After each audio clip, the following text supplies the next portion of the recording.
calling all psychonauts. May you enjoy the days through the haze. Enjoy what is now. This episode of the Slightly Fuzzed podcast is sponsored by Bud Tea Company, a cannabis apparel brand from Maine.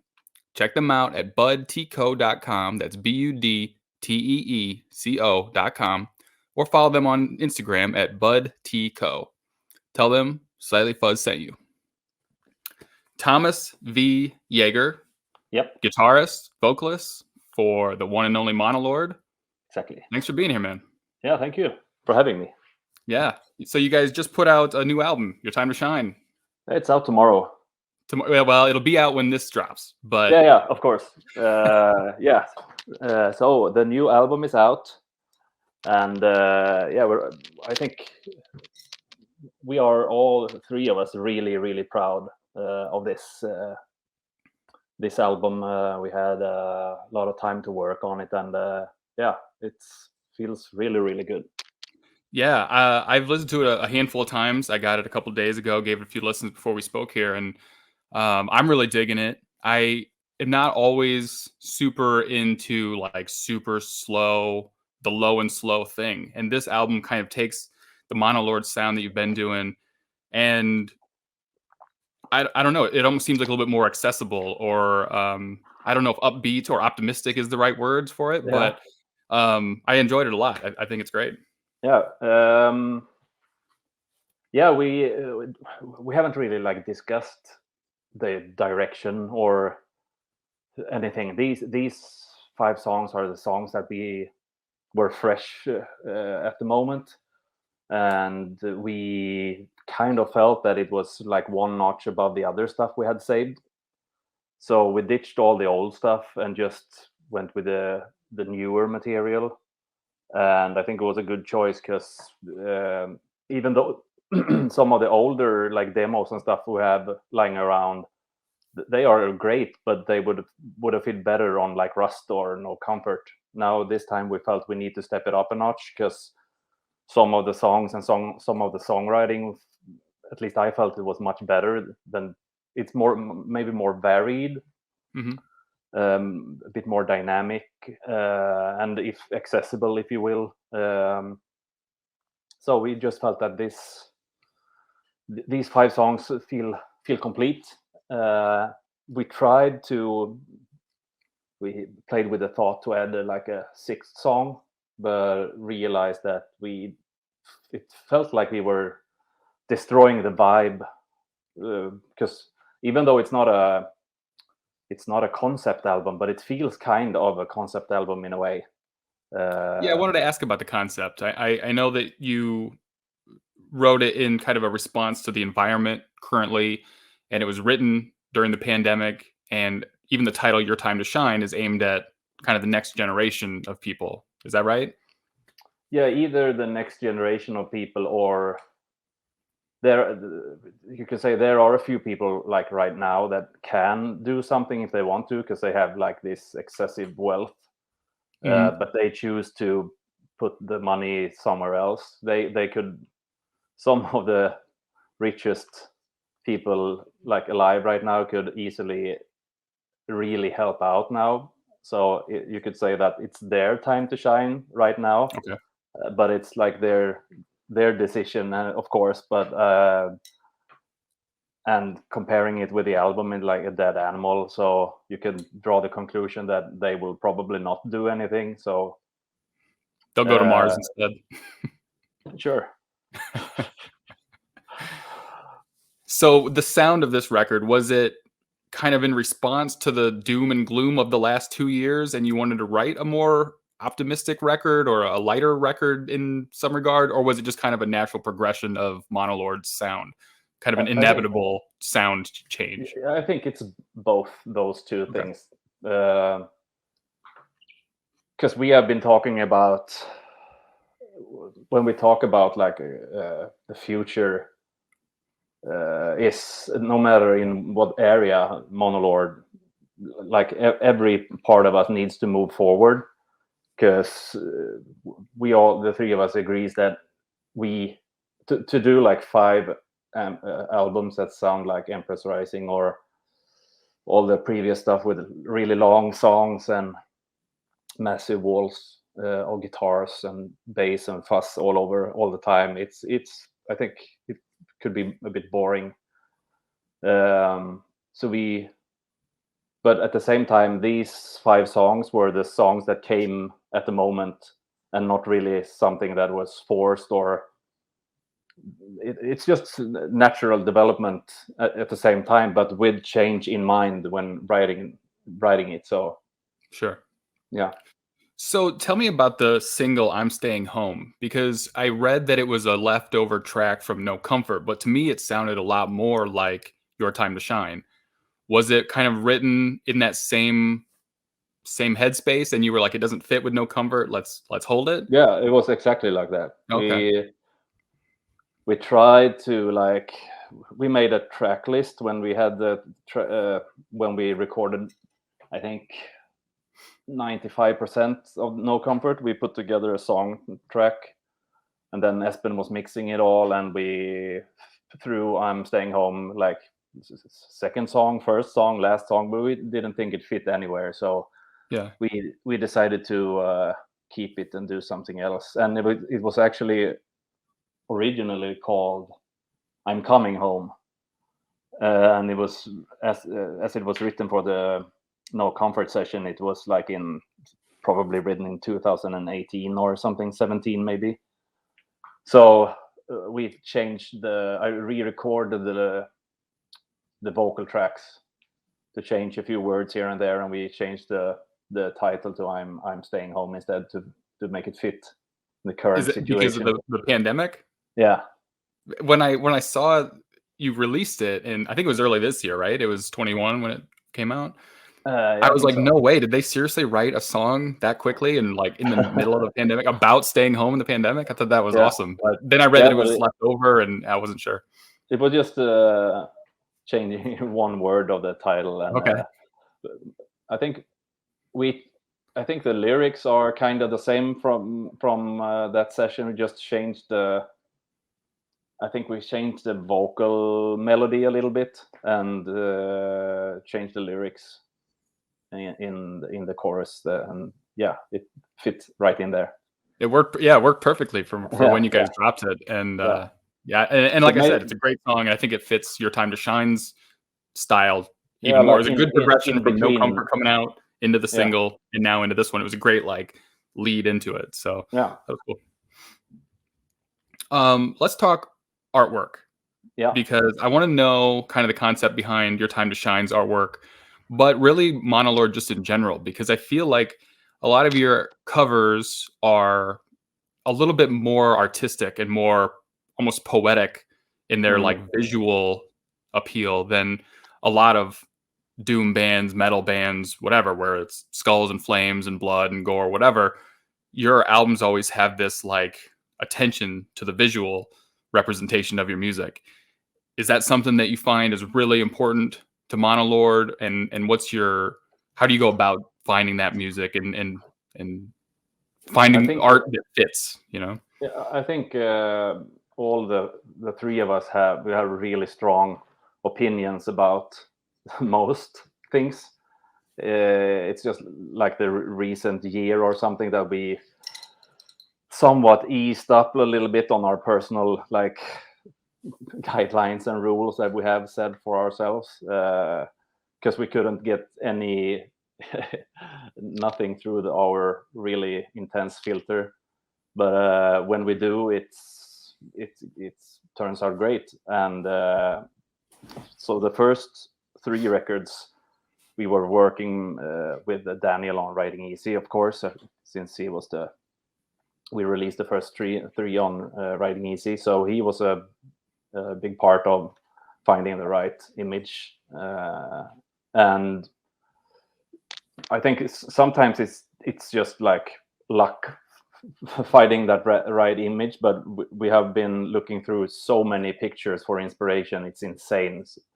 So but now on this time we actually we decided for the title first, because we felt that it's a really good catchy album name. And Mhm. then I realized I've seen some picture of this dead hare or rabbit or whatever, and I looked at it again, and it's an artist called Sin Eater on Instagram, and I found it again, and then I connected it to the title, and all the three of us just immediately said, well, here it is. And so we got it from him. And but as you say, we are really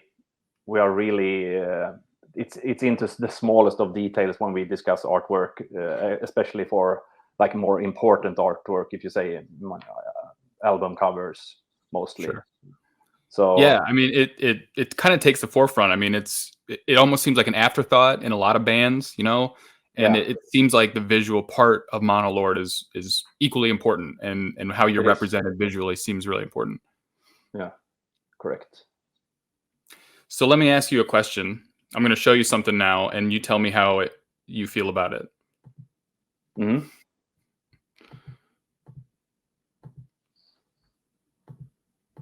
Crust, that's a good one. I've seen that before, I think. Have you? Maybe. Or there have been so many variations on that cover, so or our covers, but that's a nice one. This is something that I did for Slightly Fuzzed pretty early on when I started the Instagram, and I was just making goofy album covers, and I think I remember it and whatnot. And Esben liked it, and I think he commented and shared it and stuff. But I was just always curious how a band feels when someone does that to their artwork. But especially, I think I was more nervous about sharing this one because you guys seem like a very visual conscious band. And I'm like, boy, I've made like dicks on people's album arts. I've made fart jokes, but for some reason, Monolord's crust made me nervous. Well, I as long as it's, you know, it's fun, and it's not like you're not bullying anyone. It's all fun and games. Okay. Yeah. We have also the Empress Riesling cover with the Empress drinking wine. Yeah. That's a good one too. I haven't come up with anything for your time to shine yet, but we'll see. I hope it's something. All right. I also know you guys are big coffee drinkers. Yep. And I often do a game at the end of these podcasts called Real or Fuzzed, where I show some pictures of real album covers and I do some fake ones. And the guest has to guess which is which. And we do some fun stuff with the album artwork and stuff. And I made a special version for you. It's metal band coffee. Yeah. So I'm going to show you 10 pictures one by one, and you're going to tell me if they're real or not. Yeah. So the first one is Clutch Coffee. I need to make my screen a little bit bigger here so I can see what it says. But I think that might be real. It's Dark Matter Coffee. I know them. Do you? We have been to one of their locations in Chicago. That's the one that is closest to the Empty Bottle. Nice. Yeah. This one is real. Yeah. Ellefson Coffee Roast in Peace, it's called.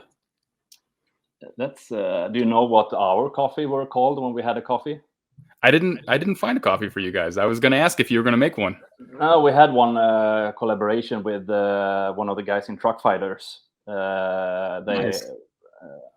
And we had the dark rust instead of dark roast. So it was a pretty good coffee and really nice. Oh, that's awesome. Yeah. Cool. This one, it depends, because if it came now, Dave Mustaine would have said no. But I think it's probably real anyway. This is real. And Dave Mustaine has his own coffee also. They both have their own coffee. Of course. As you should. The Morning Creeper. Well, have you been so serious that you put coffee shop logos on there too? Just even though it might not be real, it says Dark Matter Coffee. So I'm not. I haven't seen this one, but it might be true. Might be correct. This one I made. This one's mine. Yeah. Yeah. But I figured it would lend some credibility to it, that Dark Matter logo. Yeah, because they do come up a lot. Yeah. Something to think about, Uncle Acid. The Morning Creeper. Yeah. Corn coffee. Corn coffee. Or is it actual corn in there? I hope not. I hope not. Well, it's probably legit. This is legit. Yep, Corn has their own coffee. Yeah, of course. Volume pour. I don't think this is the actual real deal, but it's nice though. Yeah, this is one of mine. This is fake. Yeah. Lamb of God, Memento Mori. Yeah. No, it's fake. This is real. Oh yeah. Sleep. Dope roaster. CBD coffee. Looks nice, but I think you made this. I did. I'm pretty good at this. Yeah. Mastodon, Black Blood. That should be the real deal. That is real. Mastodon's got their name on a lot of stuff. Yeah. Beans for the Deaf. I think that's fake. It is fake. That's Hellbilly Brew. Looks real. It is real. Man, you killed it. Yeah. I think maybe I got you on one. Possibly. Yeah. Lamb of God coffee. Yeah. So you love coffee and you had your own coffee. I didn't know that.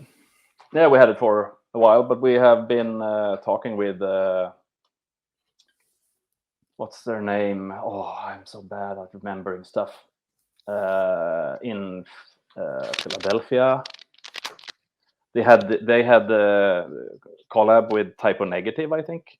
Okay. They did some long sleeve T-shirts with a Black Forge, I think they're called. Black Forge coffee. So it might do something for the US tour. We'll see. Cool. You know, sometimes when I'm recording these podcasts, my brain just doesn't think quick enough. So I'm interrupting this one. Thomas, if you're still listening, your time to grind. I already designed the bag for you. I'm assuming you can't get this coffee anywhere anymore. No, it was a couple of years ago. I think when we did 4 tours after Rust, we had like a couple of boxes of coffee with us, and I think we gave someone away together with some test pressings at some point. But you said you worked with Truck Fighters or something on that? Yeah. Names again, but Koso Coffee, I think, in Sweden, Örebro. Oh, he has like his own coffee shop or something, right? Yeah, I think he roasts his own coffee. Yeah. Okay, that makes sense. Yeah. Very cool. I also discovered that you have a solo album out. I didn't know that up until a few weeks ago. Yeah. I listened to it and it's so much different than Monolord, obviously. But yeah, there's a lot of people that do a solo project or a side project, and it doesn't sound that much different from their main band. And I feel like it should be. I feel like it should be way different. And I think you did it right. It's almost got like a country folk twang to it sometimes, and yeah, it's very different than Monolord. Yeah. And I have been working on the next record. So Espen, I recorded it mostly here at home, but both the first album and also the second album that I'm working on now. But this album, I did some re-recorded some of the instruments in our new place in Espen studio, and so Espen mixed it and he's mastering it right now. So you have a single, I think. Is that new single off of this new? No, project? it's just something. Standalone? In between. But I think this next solo album is going to be much more. It's going to spread a bit all over the place, but it's both more like southern rock at some point. But there's the big presence of the acoustic guitar still, but it's got more of a band vibe, I think. It's more drums and like classic band settings. Yeah. Where does that sound come from? Did you grow up on, southern Southern blues and country and folk not stuff, so or much not so much blues, but this laid back. My mother and my father like listen to Dire Straits and Mhm. Status Quo, and a lot of old Creedence stuff. Um, so it's like full circle that's coming back again. And actually, one of the songs, my mother gave me a piece of paper a while back, and here's stuff that I like. Can't you write a song about this? And she likes to. She has. She's been driving a motorcycle her whole life. So I wrote a kind of a short story about that, and that's got a guy Ryan from Austin. He played lap steel on the whole thing, so it sounds like one crazy country and western laps. It's really out of the box, and it's going to be really funny to hear because most of the people that listen to my solo album, they know me because of Monolord, and this sure. is the. I think I'm so far off from Monolord, so I think I'm gonna make a few people a bit nervous because of it. Yeah, I hope so. It's fun to do something without any boundaries, because we can do a lot of stuff in Monolord, but there are certain boundaries still. sure. So, Yeah, but when I do my own thing, it's I don't have any boundaries. So that's why it's like some songs sound like could be like a David Gilmour solo album thing, or the next record could be like JJ Cale laid back, or Steely Dan in the 70s, or yeah. So it's just fun to do something else for sure. sometimes. Yeah, Yeah. and I enjoyed it. I thought it was cool. Um, so when did you start getting into like heavier stuff aside from Black Sabbath?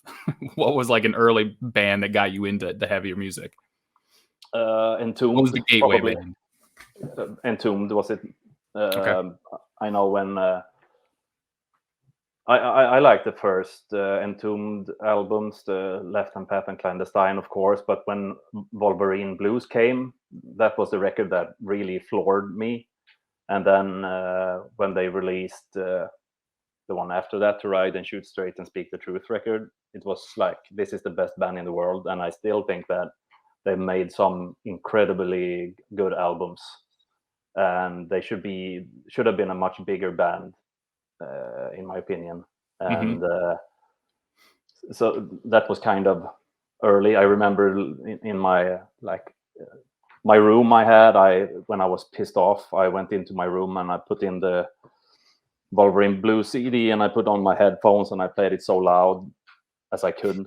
I was like maybe 16 or something. Yeah. But so that was one early band. Also, Cathedral was pretty early. Um,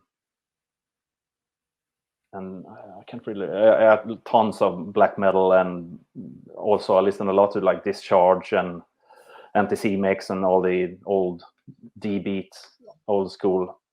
When did you start playing yourself? Like drums when I was 11 or something, and guitar just a few years later, because I didn't really enjoy playing drums as much. So Hmm. started guitar when I was 12 or 13, maybe. What kind of music did you start playing? Was it more like the It was Dire Straits stuff or like black no, it metal? was like punk rock and 70s rock. Okay. I played a lot to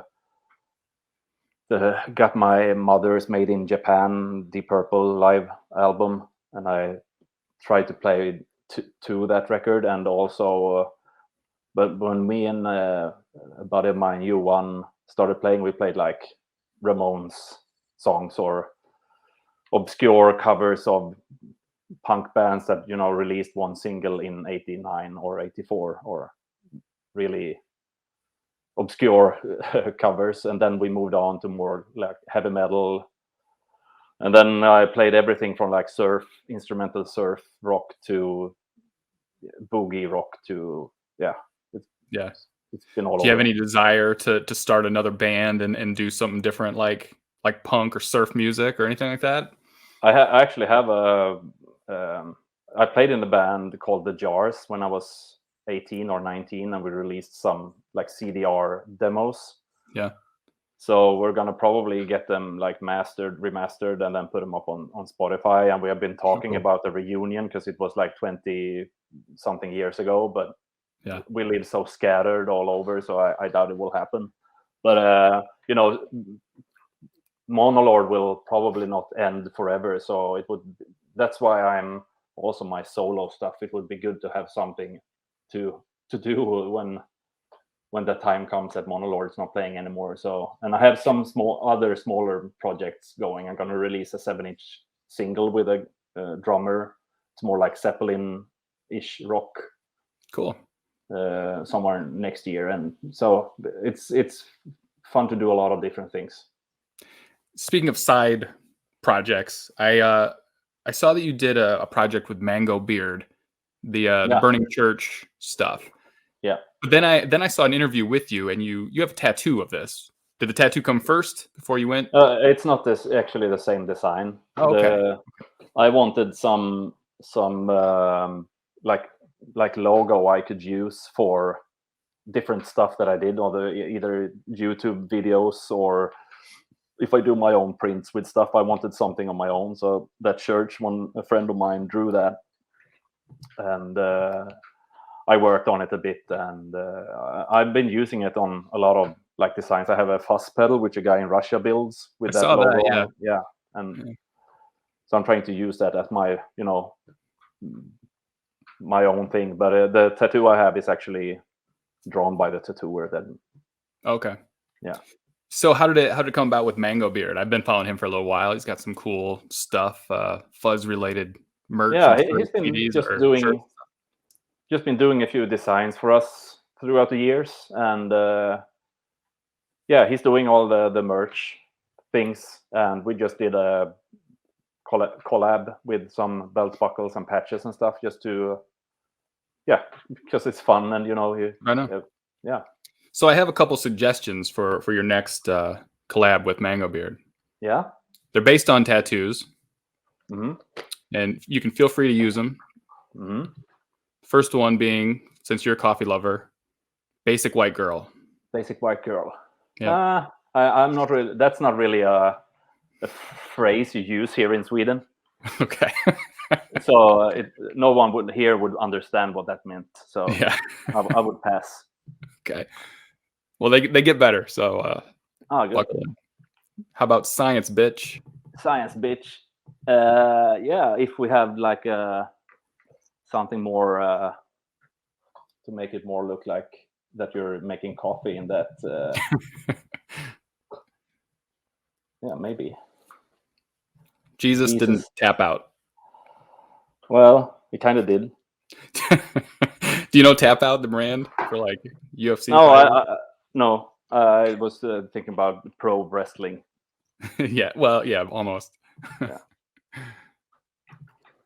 YOLO, just spelled in dicks. That looks like something me and my friend would send to each other when we. Never mind.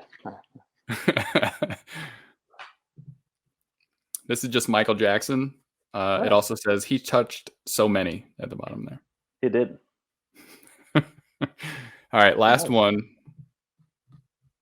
This is the Monolord cat. Yeah, this is I've seen, I think 3 tattoos that exactly. Yeah. But have you seen the guy that tattooed like the Monolord logo all over his chest? No. It's really intense. You should see if you can find that. Yeah. How does that make you feel as a band to see people with your work tattooed on them? It's dedication. Yeah. And that's good, I guess. Is it flattering, or are you like, dude, we could break up tomorrow? Why are you doing that? Well, if you like, I have a Blue Oyster Cult tattoo. So do you? Yeah, it's like that. Yeah. So I'm all for it. Yeah. Yeah. Well, I find the cat stuff interesting. Is it kind of like a coffee thing where you're just cat lovers and you decided to make a Monolord design? I can't really remember how that came to. Okay. I think it's a guy that worked with Windhand, and we toured with Windhand on our first US tour, and we got the connection. We met him there, and he was supposed to make a design, and we did. I think we sent some things just back and forth, and I think that's our top selling design of all time. Is it really? Yeah. It's arguably like the least metal looking. So I don't know. I don't know that I would rock the cat stuff, but I'm sure that you have an No, me audience out neither. there that's totally into it. Yeah. But you have coffee designs too. I noticed. Yeah, we have a few. One coffee machine, and we had the first few patches. We had like a patch of a coffee mug, like this big, was huge, so no one bought it. But now everyone wants it again. But Yeah. we don't want to make any new ones because we set for the old ones in like forever. So Yeah. it's merch is a hard thing. Yeah. Well, you guys got some cool merch. There's a lot of cool artists out there, and especially in this like doom and stoner scene, that a lot to choose from. Well, I think that we're about up for time here. Yeah. Is there anything else that you want to tell everybody? The album is out now as this is released, so go check out Your Time to Shine. And I just hope to that all the tours we have planned, that everything's happening, because we've been rehearsing for a while now, and the new songs we're gonna play feel really, really good. And are you coming to the US? We're coming to the US in March. In March. Yeah. We're bringing the Swedish band Fire Breather that we've been touring with a bit in Europe. So it's their first time in the US. So we're gonna show them a good time in the US. Right on. Yeah. All right, that's all I got for you. I really appreciate you stopping by and of course, a little bit. And like I said, I love the album, and everybody go check it out. Awesome. All right. Thank you again. Later. See you on tour. Yep. Bye. Yep. Bye.